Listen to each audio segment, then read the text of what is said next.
سر آپ یہ بتائیے گا کہ یہ شکایت کیوں پیدا ہوئی خاص طور پر پاکستان تحریک انصاف کو کہ لیول پلینگ فیلڈ نہیں ہے؟ وہ کہتے ہیں ہمارے کاغذ چھین لیے، کوئی کہتا ہے ہمارے کاغذات جو ہے مسترد ہو گئے، کوئی کہتا ہے جی کہ ہمارے تو بڑے بڑے لیڈر جو ہیں ان کو الیکشن لڑنے کی اجازت نہیں ہے۔ یہ جو ایک درمیان میں ایک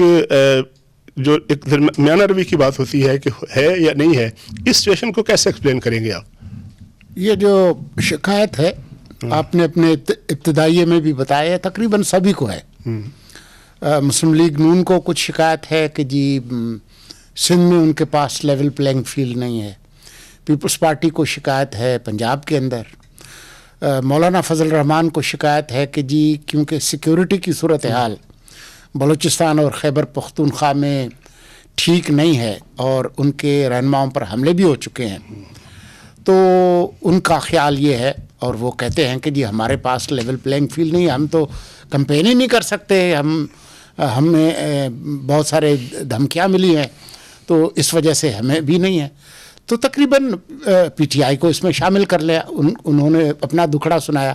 تو سارے ہی مظلوم ہیں۔ تو پھر میرے خیال میں ظالم آپ اور میں ہی رہ گئے، اور نہ آپ نے الیکشن لڑنا ہے نہ میں نے لڑنا ہے۔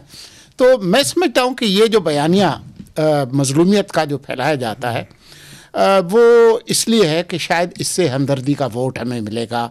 اور ہم جو ہے ہماری عوام کے اندر قبولیت جو ہے بتائیں گے کہ ہم وکٹم ہیں، تو شاید اس لیے کچھ میرے خیال میں، ورنہ اب آپ خود پی ٹی آئی کو دیکھ لیں، کوئی 80% کے قریب جو ہے وہ ان کے نامینیشنز جو ہے وہ قبول ہو چکے ہیں، ان کے بڑے بڑے لیڈرز کے قبول ہوئے ہیں، ماسوا ان کے جو جیل میں ہیں یا جو بھاگے ہوئے ہیں، اس کے علاوہ اکثر کے جو ہے وہ ہو چکے ہیں، اور بھی ابھی ان کے پاس ٹائم ہے، میرے خیال میں کل تک کا ہے، اور اس کے بعد بھی وہ سپریم کورٹ بھی جا سکتے ہیں۔ تو بات یہ ہے کہ میڈیا میں بھی وہ اپنی شکایت بیان کر رہے ہیں، عدالتوں میں بھی جا رہے ہیں، الیکشن کمیشن میں بھی جا رہے ہیں، لیکن مظلوم اس کے بعد بھی۔ لیکن سر دیکھیں، کوئی نہ کوئی تو ایسا ایلیمنٹ ہوگا، کوئی نہ کوئی ایسا فارم ہوگا، کوئی نہ کوئی ایسا ادارہ ہوگا جس کا یہ کام ہے کہ الیکشن کے حوالے سے ایسا ماحول دیا جائے۔ وہ الیکشن کمیشن ہو سکتا ہے، وہ آپ کی کیٹیگری حکومت ہو سکتی ہے، اگر کوئی شکایت کرتا ہے شکایت کو دور تو ہونا چاہیے۔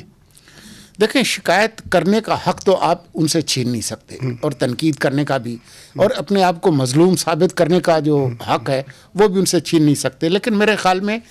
جو ان کی شکایات ہیں ان کے ازالے کے فورمز موجود ہیں، اور وہ فورم استعمال بھی ہو رہے ہیں، چاہے وہ الیکشن کمیشن کی شکل میں ہو، ٹریبیونل کی شکل میں ہو۔ وہ ماحول فراہم کرنا کیئر ٹیکر حکومت کی کسی ذمہ داری تھی یا ہے؟ کیئر ٹیکر حکومت کا کام صرف اور صرف یہ ہے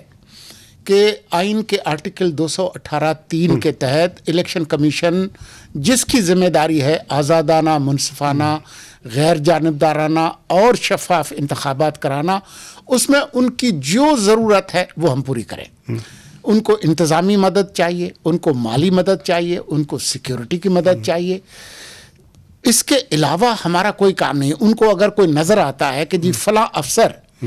الیکشن کے اندر رکاوٹ ہے، پروسیس میں رکاوٹ ڈال رہا ہے، تو وہ کہیں کہ جی اس کو ہٹا دیں، ہم اس کو ہٹا دیں گے۔ جو آپ نے دیکھا ابھی ایک ہمارے جو مشیر تھے عہد چیمہ، اس کے لیے انہوں نے کہا، اس کو انہوں نے ہٹا دیا۔ فواد حسن فواد کے خلاف ایک درخواست آئی تھی، پھر الیکشن کمیشن خود اس نتیجے پہ پہنچی کہ نہیں، وہ کسی طور پہ بھی رکاوٹ نہیں ہے۔ تو ہم اپنی طور پہ پوری کوشش کر رہے ہیں۔ اب ایک نگران حکومت نہیں ہے، وفاق میں بھی نگران حکومت ہے، صوبے میں بھی نگران حکومتیں ہیں، اور وہ آئینی طریقے سے قائم ہوئی ہیں۔ سابق وزراء اعلیٰ اور سابق قائد حزب اختلاف، تو آپ ہی نے یہ حکومتیں تشکیل دی ہیں۔ اگر ان کے حوالے سے کوئی شکایت ہے تو ظاہر آپ ضرور بیان کریں۔ میں وفاقی حکومت کی طرف سے آپ کو یقین دلاتا ہوں کہ ہم کسی طور پر بھی کسی جماعت کی حمایت میں یا کسی کی مخالفت میں کوئی کردار ادا